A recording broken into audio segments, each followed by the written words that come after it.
कि हमारे क्षेत्र में एक इंडस्ट्रियल ग्रोथ हो। इंडस्ट्रियल ग्रोथ के लिए मैं कहूँगा कि हमारे यहाँ एक इंडस्ट्रियल एरिया हो और इस इंडस्ट्रीज डेवलप करें। और जब तक क्षेत्र में इंडस्ट्रियलाइजेशन नहीं होता है, बिना इंडस्ट्रियलाइजेशन का एग्रीकल्चर से ग्रोथ होता है, लेकिन एग्रीकल्चर की ग्रोथ एक सीमित ग्रोथ होती है।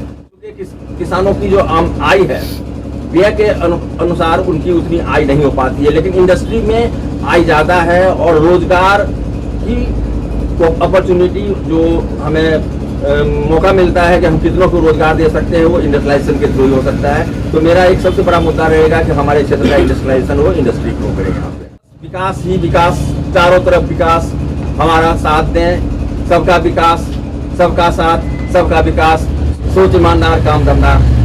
एक बार फिर से गठबंधन सरकार। नमस्कार, मैं अनुराग और आप देख रहे हैं डेली लाइव न्यूज। आज हमारे साथ लाइव पे बने हुए 331 विधानसभा क्षेत्र तमकुही राज्य के भारतीय जनता पार्टी के प्रबल विधायक उम्मीदवार असीम कुमार जी। जानकारी के लिए बता दूं कि ये पेशे से एक डॉक्टर है और सारे विधानसभा में यही चर्चाएं हो रही है कि जिस विधानसभा पे कांग्रेस के प्रदेश अध्यक्ष अजय कुमार लल्लू ने अपना वर्चस्व बनाया हुआ है विगत कई बार से, तो क्या उनको मात दे करके ये जो है अपना सीट बीजेपी के झोली में डाल पाएंगे? होने वाला है बहुत बड़ा खुलासा। आइए मिलते हैं इनसे और जानते हैं पार्टी के प्रचार प्रसार और इनके चुनावी मुद्दे को कि क्या उम्मीद लेकर बीजेपी ने इनको तमकुही राज्य विधानसभा का बागडोर सौंपा है। तो डेली लाइव न्यूज चैनल में स्वागत है आपका नेताजी। मैं डॉक्टर असीम कुमार बहुत बहुत आप लोगों का स्वागत करता हूँ और हार्दिक अभिनंदन करता हूँ। नेताजी, सबसे मुख्य बात यहाँ पर यह आ रही है कि आप एक डॉक्टर हैं और डॉक्टर का चुनाव में आने का क्या मतलब है सर? देखिए, मेरे ऊपर जो अभी तक दायित्व था, पिछले मैं 25 साल से एज ए सर्जन प्रैक्टिस कर रहा हूँ। मेरे ऊपर था एक था लोगों की एक चिकित्सीय सेवा का दायित्व था मेरे ऊपर, परंतु मैंने जो देखा कि चिकित्सीय सेवा से जो जनता की सेवा मैं कर रहा हूँ, एक सीमित क्षेत्र में कर रहा हूँ।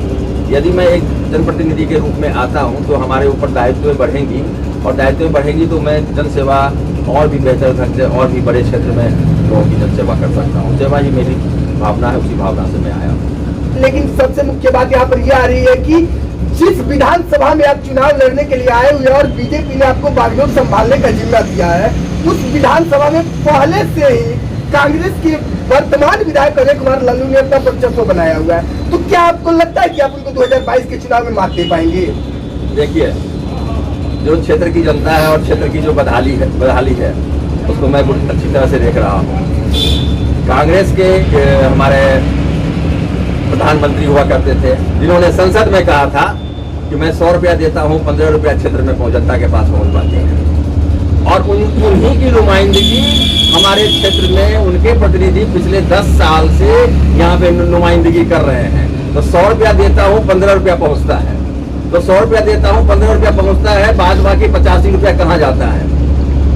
इन्हीं प्रतिनिधियों के हाथ में तो जाता है।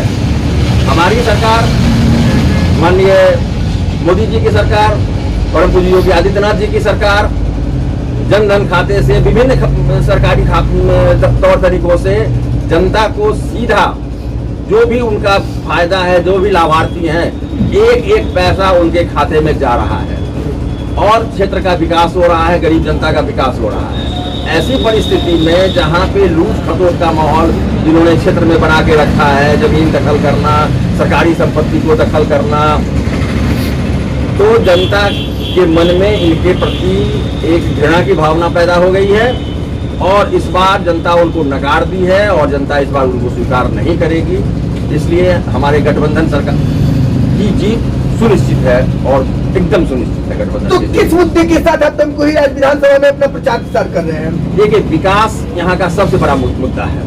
विकास में हमारा जो आर्थिक विकास है, औद्योगिक विकास है, शैक्षणिक विकास है, महिलाओं का विकास है, हमारे मछुआरे भाइयों का विकास है। अब विकास फिर कैसे करेंगे, एक दो ये लंबी बातें हो जाती हैं, लेकिन आप ये मान के चलिए सिर्फ विकास ही विकास होना है। और हमारे नेतृत्व का, केंद्रीय नेतृत्व का, प्रादेशिक नेतृत्व का जो भी विकास परियोजनाएं और योजनाएं चल रही हैं, उनसे एक एक जनता को उसका हमें फायदा, जितने लाभार्थी हैं क्षेत्र के, हमारे क्षेत्र के जितने भी क्षेत्रवासी हैं, सबों को उसका हमें फायदा पहुंचाना है। यही हमारा विकास का मुद्दा है। इस विकास से होगा। किस आशा और किस विश्वास के साथ बीजेपी ने 2022 के चुनाव में टिकट आपको दिया है और तमकुही राज विधानसभा का बागडोर संभालने का जिम्मा देना चाहती है? देखिए, ये तो शीर्ष नेतृत्व का फैसला है, जो हमारी गठबंधन का फैसला है, हमारी भारतीय जनता पार्टी और निषाद पार्टी का जो फैसला है, ये फैसला हमें भी स्वीकार है, हमारे सारे प्रत्याशियों को भी स्वीकार है, सबों को स्वीकार है। शीर्ष नेतृत्व का फैसला है। तमकुही राज विधानसभा की जनता आपको मौका देती है और 2022 के चुनाव में आपको नेतृत्व करने का मौका मिलता है, तो युवाओं के रोजगार पर और युवाओं के विकास पर आपकी क्या पहल? देखिए, युवाओं के रोजगार के लिए मैंने पहले ही बताया कि मैं निश्चित रूप से एक मांग करूंगा कि हमारे क्षेत्र में एक इंडस्ट्रियल ग्रोथ हो। इंडस्ट्रियल ग्रोथ के लिए मैं कहूंगा कि हमारे यहाँ एक इंडस्ट्रियल एरिया हो और इंडस्ट्रीज डेवलप करें। और जब तक क्षेत्र में इंडस्ट्रियलाइजेशन नहीं होता है, बिना इंडस्ट्रियलाइजेशन का एग्रीकल्चर से ग्रोथ होता है, लेकिन एग्रीकल्चर की ग्रोथ एक सीमित ग्रोथ होती है, क्योंकि किसानों की जो आम आय है व्यय के अनुसार उनकी उतनी आय नहीं हो पाती है, लेकिन इंडस्ट्री में आय ज्यादा है और रोजगार की अपॉर्चुनिटी जो हमें मौका मिलता है कि हम कितनों को रोजगार दे सकते हैं, वो इंडस्ट्रियलाइजेशन के थ्रू ही हो सकता है। तो मेरा एक सबसे बड़ा मुद्दा रहेगा कि हमारे क्षेत्र का इंडस्ट्रियलाइजेशन हो, इंडस्ट्री ग्रो करे यहाँ पे। तो लाइव के माध्यम से आपको आपकी विधानसभा की जनता भी देख रही है। 2022 के चुनाव को लेकर आप अपने तमकुही राज विधानसभा की जनता को क्या संदेश देना चाहेंगे? बस विकास ही विकास, चारों तरफ विकास, हमारा साथ दें। सबका विकास, सबका साथ, सबका विकास, सोच ईमानदार, काम धंधा। एक बार फिर से गठबंधन सरकार। चलिए जी, डेली लाइव न्यूज चैनल के साथ जुड़ने के लिए और अपना कीमती समय देने के लिए बहुत बहुत धन्यवाद नेताजी। थैंक यू, धन्यवाद आप लोगों को बहुत बहुत धन्यवाद। क्षेत्रवासियों को हमारे तरफ से शुभकामनाएं, बधाई और धन्यवाद।